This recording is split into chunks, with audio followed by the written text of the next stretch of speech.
သူတို့ကတနေ့မှာ international e-sport player ဖြစ်မှာလေ ဗျာကျွန်တော်တို့ပြောရတာ ဒါပေါ့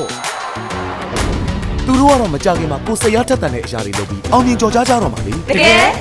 တကယ်ပေါ့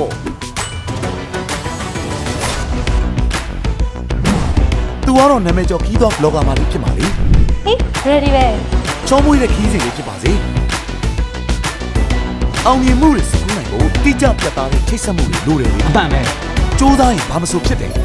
စမ်းသစ်တီထွင်မှုတိုင်းရဲ့နောက်မှာအတွေ့အကြုံကောင်းရလဒ်ကောင်းတွေရှိစမြဲပဲ တိုးတက်နေတဲ့နည်းပညာတွေကိုမျက်စိပြတ်လို့မရဘူး fighting အမှုပညာဆိုတာရတမျိုးစုံကိုခန်းစားနိုင်တယ်လို့အိမ်မက်တွေကိုလည်းကိုယ်စီအကောင့်ထဲပေါ်လို့ရတယ် အဲ့ဒီကိုပြောလားယင် နှစ်အောင်လုံးကိုပြောတာပါ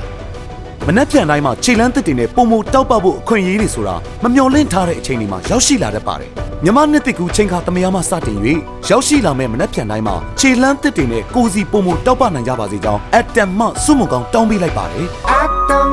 ပုံမကောင်းမွန်သောနေ့တစ်များစီ